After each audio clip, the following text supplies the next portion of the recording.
कर दी। हेलो दोस्तों, नमस्कार। मैं हवा सिंह चहल, संपादक आपका संदेश।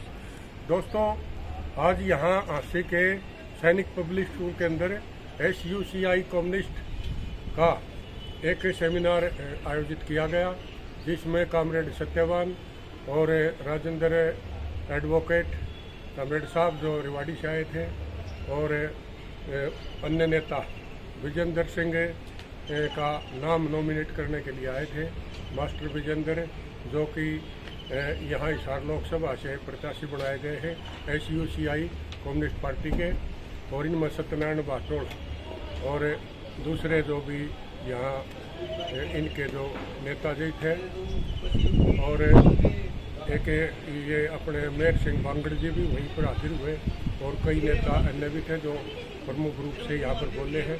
मैं आपको उनके बारे में बताऊंगा, और जो कुछ भी उन्होंने कहा है और अपना घोषणा पत्र जो कुछ भी उन्होंने बताया है नेताओं ने, उसके बारे में आज प्रकाश डालेंगे। तो आइए लिए चलता हूँ आपको काशी के सैनिक पब्लिक स्कूल में। और ये बहुत पुराने कर्मचारी नेता, संघर्षशील, अपनी जवानी की उम्र से ही लगातार अन्याय के खिलाफ लड़ने वाले साथी हमारे बीच में हैं। तो मैं उनसे भी अनुरोध करूंगा कि वो आए और 2 मिनट के लिए अपनी बात रखें। साथी इंदर सिंह बोले।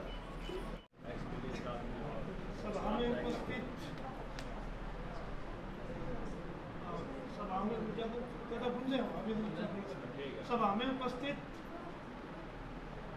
हिंदुस्तान की आदिवासी को रिप्रेजेंट करने वाली महिला शक्ति व हमारे अध्यक्ष मंडल व संचालन करता, कोई मेरे पास कहने को तो कुछ नहीं है। मैं आपसे एक बात कहता हूं कि ये जो घटनाक्रम सारा काम मजदूर करता है, किसान करता है, कारीगर करता है, कोई दफ्तर में काम करने वाला करता है, कोई स्कूल में पढ़ाने वाला करता है, कोई हॉस्पिटल में काम करने वाला करता है, वो जनसंख्या देश के अंदर 90% है। और सारे देश का धन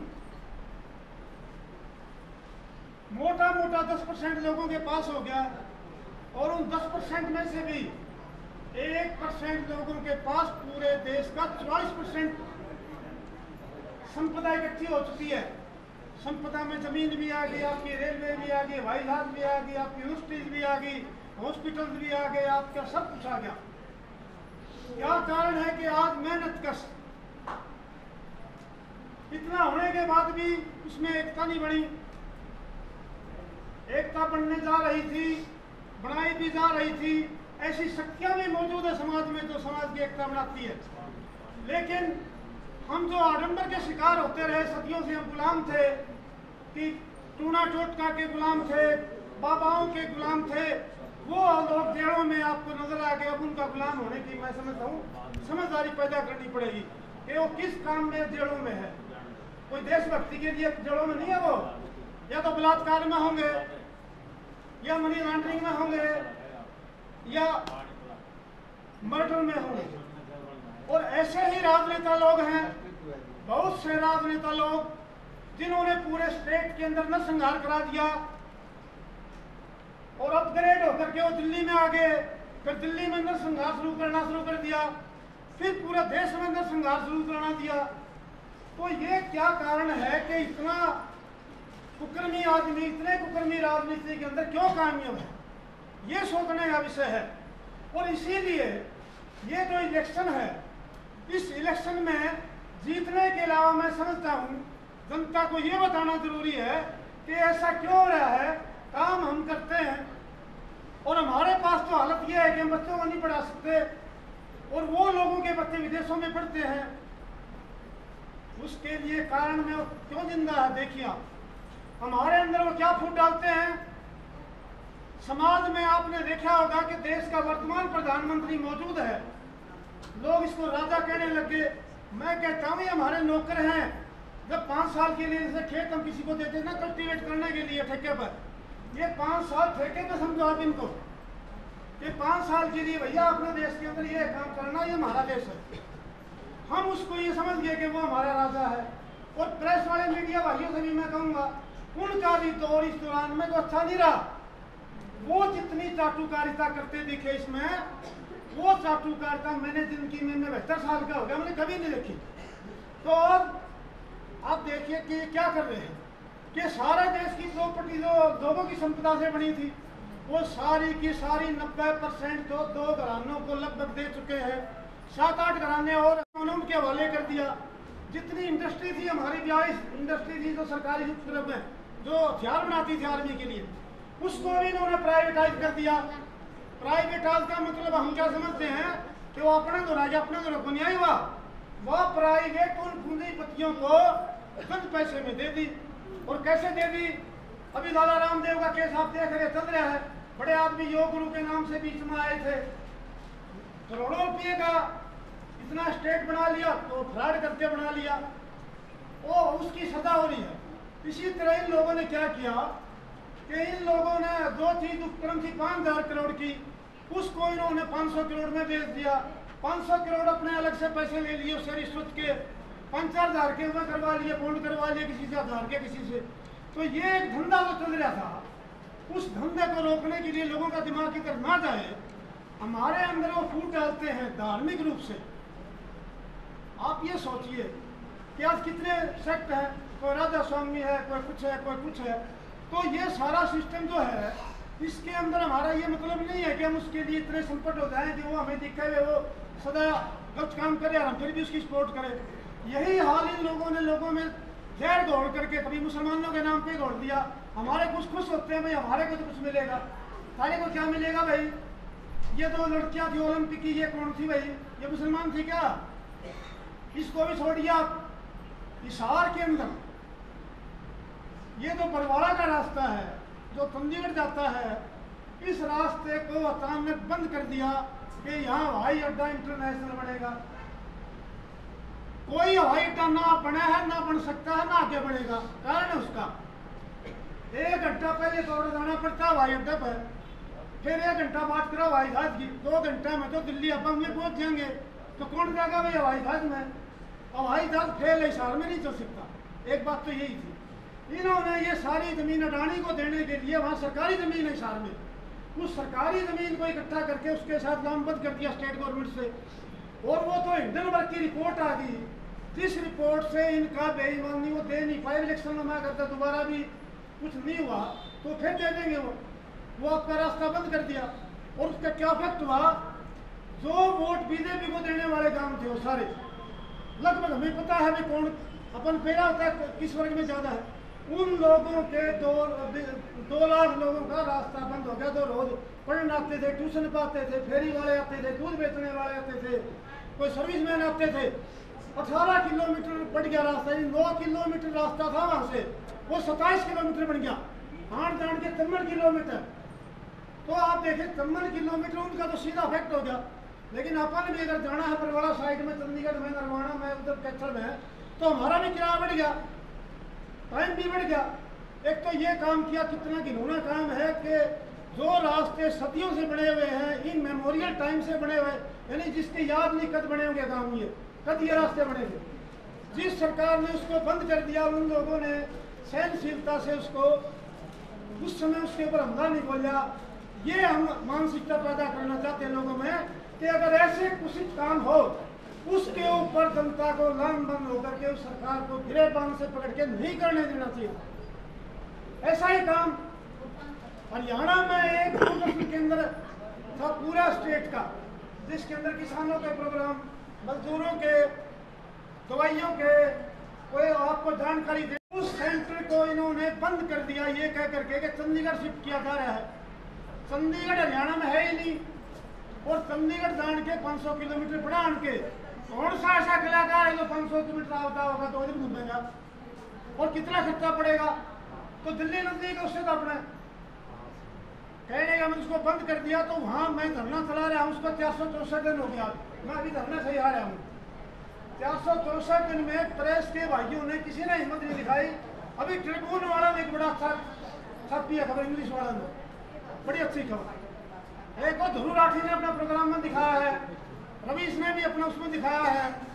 लेकिन 1-2 पत्रकार ऐसे हैं, अमर उजाला के कोई यहाँ बैठे हो तो उनको कहना चाहूंगा कि उस भाई ने उसको ऐसे खो दिया, धरना तो दिखाया ही नहीं, ऊपर से कह दिया हाय मेरा कहाँ मिले मुझे यूथ दूरदर्शन के अंदर। अरे ऐसी बातें क्या कर रहे हो, ये तो यही है और यहाँ रखेंगे इसको। ये जनता की आवाज है, उस पे 8-9 एकड़ जमीन है, जिस जमीन की कीमत 800 करोड़ है। क्या करेंगे उस जमीन का? किसी जिंदल जैसे को या किसी और कॉर्पोरेट को दे देंगे और 100 करोड़ में दे देंगे और 200-400 करोड़ ये ले लेंगे और आपका उपक्रम भी खत्म हो जाएगा। खाली उपक्रम खत्म नहीं होता, जब भी कोई उपक्रम खत्म होता है रोजगार भी है उसके साथ, आपका कल्चरल प्रोग्राम भी है, आपकी इंफॉर्मेशन भी है, आपकी आज़ादी भी है। अगर यहाँ कोई अन्याय होता है, लोग इकट्ठे होते हैं, तो हम दूरदर्शन के माध्यम से सरकार के खिलाफ विरोध करके कब्जा कर सकते हैं। एक ऐसी क्रांति जब आ सकती है कि सरकार बिल्कुल बेबुद्धी हो जाए। कम्युनिस्ट पार्टी की अपील के ऊपर इस प्रेस कॉन्फ्रेंस में आए हैं। मैं राजेंद्र सिंह पार्टी का राज्य सचिव हूं और हमारे साथ में हमारी पार्टी के पोलिट ब्यूरो के मेंबर आदरणीय कोमल सत्यवान जी हैं और मेरे राइट साइड में हमारी पार्टी के हिसार लोकसभा से उम्मीदवार मास्टर विजेंद्र सिंह जीतपुरा उपस्थित हैं। आज ये प्रेस कॉन्फ्रेंस हमने अपने पार्टी के उम्मीदवार मास्टर विजेंद्र सिंह जीतपुरा के समर्थन में और चुनाव में हमारी पार्टी का दृष्टिकोण क्या है इसको लेकर के बुलाई है। हम देख रहे हैं कि सन 52 से अब तक जो चुनाव हो रहे हैं और चुनाव में जो लोग जिस उम्मीद जिस आशा आकांक्षा के साथ चुनाव में हिस्सा लेते हैं, परंतु एक रिजल्ट सामने है कि जनता की जीवन की जो मौलिक समस्याएं हैं, जो उनके जीवन को जीने के लिए जो ज़रूरी है, उन समस्याओं का समाधान चुनाव से हो नहीं रहा है। आज पिछले 10 साल में जो मोदी की सरकार ये नारा लेकर आई थी कि कांग्रेस ने जो महंगाई बढ़ाई है, जो भ्रष्टाचार हुआ है, जो बेरोज़गारी हुई है, आप जनता मुझे सपोर्ट करें, और नारा लेकर आई कि हम महंगाई कम करेंगे, हम भ्रष्टाचार मुक्त देश को बनाएंगे और विदेशों से हम काला धन लेकर आएंगे और 15-15 लाख रुपया हर एक के अकाउंट में हम जमा कर देंगे और 2 करोड़ सालाना बेरोज़गार नौजवानों को हम रोज़गार देंगे। इन नारों के साथ 2014 में पूरे प्रचार प्रसार के साथ लोगों ने बीजेपी को इस उम्मीद से जिताया था, परंतु 2014 से 2019 तक समस्याएं का निदान होने के बाद तो दूर, वो समस्याएं और भी गंभीर होती चली गई विभिन्न रूप में। आप सभी समाज जानता है, भुगतभोगी है।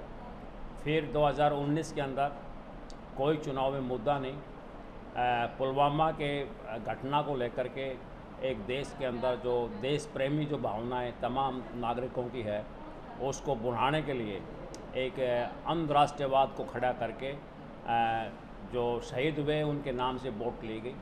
2019 से 2024 अब बीजेपी के पास एक ही मुद्दा है, एक विकास की गारंटी की बात कर रहे हैं, परंतु हम जानते हैं कि इस देश के अंदर मुकेश अंबानी जो इस देश का ही नागरिक है, उसकी हर रोज़ की आमदनी 163 करोड़ रुपया है। इस देश में अडानी जिसकी हर रोज़ की आमदनी 1600 करोड़ रुपया है। इसमें अमित शाह का बेटा जैसा जिसके चंद सालों के अंदर कई गुना उसकी प्रॉपर्टी बढ़ गई। तो विकास की परिभाषा क्या है? चंद लोगों का विकास आम जनता का विकास नहीं हो सकता। हमारे माननीय नरेंद्र मोदी जी कह रहे हैं कि देश की जनता को देखो, कितने गर्व की बात है कि हमने G20 की यहाँ बैठक की, 20 देशों के हमने यहाँ मुखिया को बुलाया, हमने बैठक की। देश के लिए कितने गर्व की बात है। वो कहते गर्व करो इस बात के ऊपर, हम चांद के ऊपर चले गए, इस बात के ऊपर गर्व करो। हमने कितनी सड़कें बढ़ा दी है, इस बात के ऊपर गर्व करो। परंतु देश का 17 करोड़ नौजवान तो बेरोज़गार है, जो डिप्रेशन का पेशेंट है।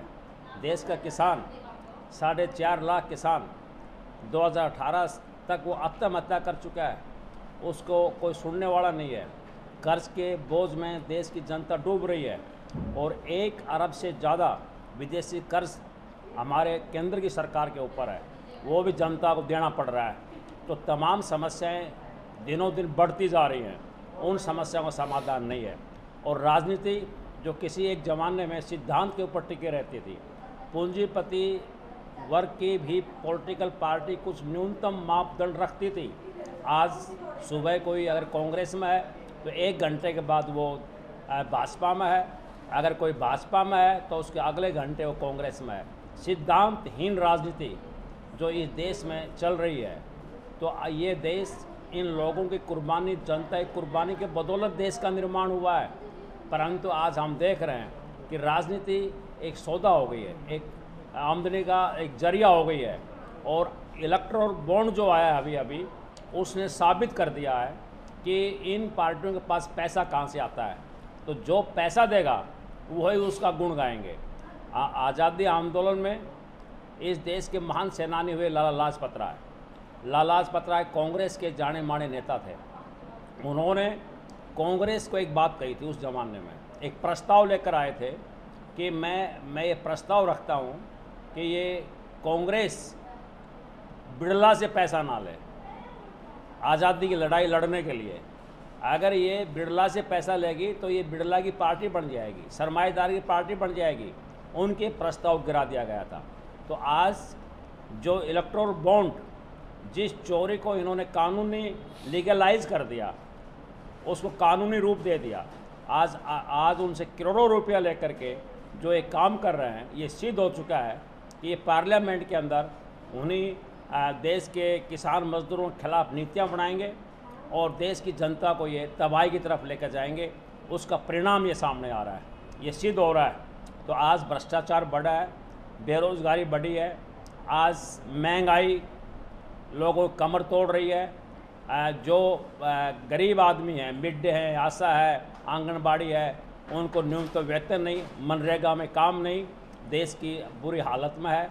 इसमें हमारी पार्टी एसयूसीआई कम्युनिस्ट का कहना है कि एनडीए का विकल्प इंडिया अलायंस नहीं है, क्योंकि दोनों ही पूंजीपतियों के भरोसे लायक ये गठबंधन है। ये एक दूसरे का विकल्प नहीं है। पूंजीपति वर्ग की पार्टी और दूसरी पूंजीपति वर्ग की पार्टी एक दूसरे का विकल्प नहीं हो सकती। वो उन्होंने पूंजीपति वर्ग के लिए नीतियाँ बनानी है।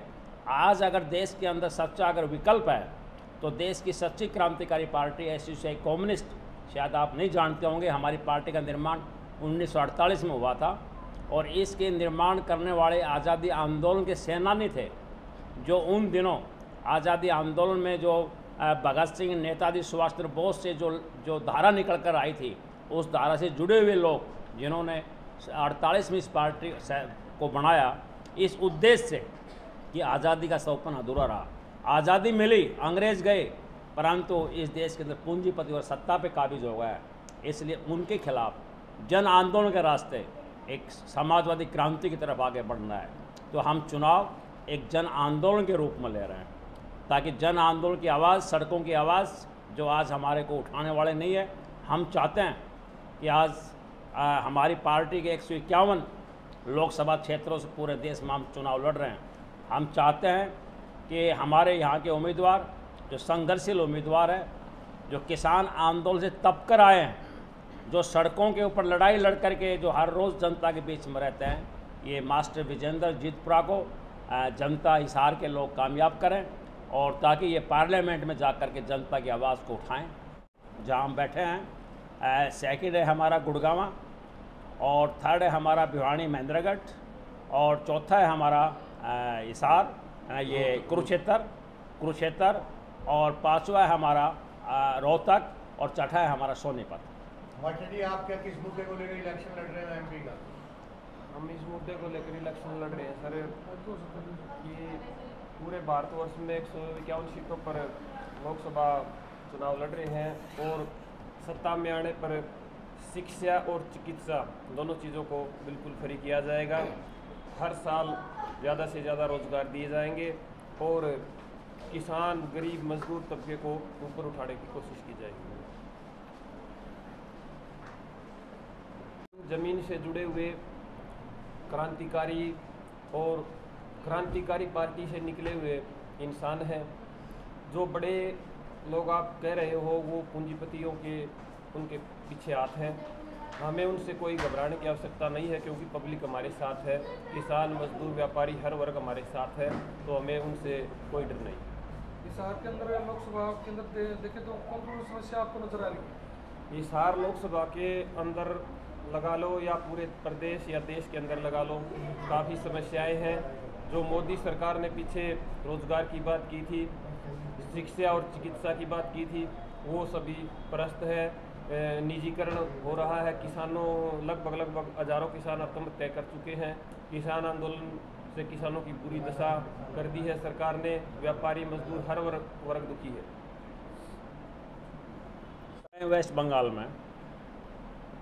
वेस्ट बंगाल में एक वाम मोर्चा बना था, उसमें हमारी पार्टी सरकार में रही है 67 और 69 में, और हमारी पार्टी के उसमें हमारे आदरणीय कॉमरेड सुबोध बनर्जी श्रम मंत्री बने थे। श्रम मंत्री बनने के बाद उन्होंने एक कानून पास किया था और रेडियो के ऊपर देश को एड्रेस किया था कि अगर मालिक मैनेजमेंट अगर मज़दूरों की बात को नहीं मानती है तो मज़दूरों का अधिकार होगा कि वो मालिक का घेराव कर लें। और आपकी शुभ जानकारी के लिए, जो ऑक्सफोर्ड डिक्शनरी में, इंग्लिश की डिक्शनरी में जो घेराव शब्द आया है वो तभी से शुरू हुआ है, उसकी ओरिजिन इंडिया है और इंडिया में एसोसिएट कम्युनिस्ट पार्टी है। परंतु बिड़ला ने कहा कि ये जंगल कानून आ गया, जंगल राज आ गया, उस सरकार को गिरा दिया गया था। तो उसके बाद हमारी पार्टी का गठबंधन किसी के साथ नहीं हुआ। अभी हमारे 2009 में एमपी थे, मेंबर ऑफ पार्लियामेंट थे, डॉक्टर तरुण मंडल, जो बंगाल से जीत कर आए थे। और आपके जानकारी के लिए डॉक्टर तरुण मंडल जो एमपी बनकर आए थे, तो आपकी जानकारी के लिए कि जब पार्लियामेंट के अंदर सरकार ने प्रस्ताव रखा था कि एमपीज़ के वेतन बढ़ाए जाएं, तो doctor Tarun Mandal was one of the MP, 543 MP में उन्होंने अकेले ने अपोज किया था कि जब देश की जनता भूखी है, जब यहाँ के बच्चे कुपोषण के शिकार है, ये तनख्वाह बढ़ाने की जरूरत नहीं है इस देश के लिए। आप देश की आम जनता की तकलीफ दें। सेकंड, ऑन रिकॉर्ड की बात मैं बोल रहा हूँ, डॉक्टर तरुण मंडल को जो सैलरी मिली वो अपने घर नहीं लेकर गए। जिस कॉन्स्टिट्यूंसी ने उन्होंने जिताया था, उस कॉन्स्टिट्यूंसी के गरीब बच्चों के लिए उनका स्टाइफंड, उनकी एजुकेशन, उनका हेल्थ, तमाम पैसा उन्होंने, जब तक वो पार्लियामेंट में रहे 5 साल, उन्होंने तमाम पैसा उनको लगाया। जो पेंशन वो ले रहे हैं वो पेंशन भी उनमें लगाए। उनका कहना है कि जनता ने मुझे दिया है, मेरा अपना क्या है। तो हमारी पार्टी एक सिद्धांतनिष्ठ राजनीति करने वाली पार्टी है। ये बात ठीक है कि हमारे पास पैसा नहीं है। जब हम जाते हैं तो हमको कहा जाता है कि भाई आपके पास तो ब्योत नहीं है, पैसा नहीं है। परंतु हम एक चीज़ में विश्वास करते हैं कि धन शक्ति से ज़्यादा ताकतवर जनशक्ति होती है।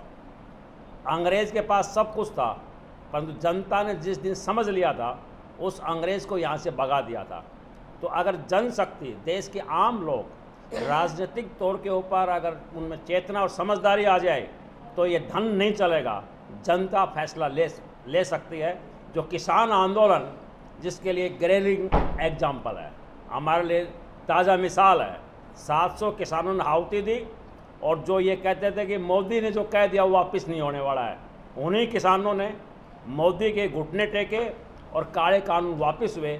जन ताकत धन ताकत से और राज की ताकत से कहीं गुना मजबूत और ताकतवर चीज़ है, जिसका निर्माण में हम लगे हुए हैं। वेस्ट बंगाल, इनमें हमारे मेंबर असेंबली रही है ये, और हमारी पार्टी चुनाव की पार्टी है, हमारी पार्टी आंदोलन की पार्टी, जनशक्ति के निर्माण के द्वारा ही हम लोगों की समस्याओं का समाधान कराते हैं। चुनाव में सरकार की अदला बदली होती है, लेकिन उसी तर्ज पर वही दे दिया इनको। इसलिए सवाल है नीतियों को बदलना, शोषण का खात्मा करना। जी धन्यवाद। प्रेस नोट देना, दे दिया प्रेस नोट तो।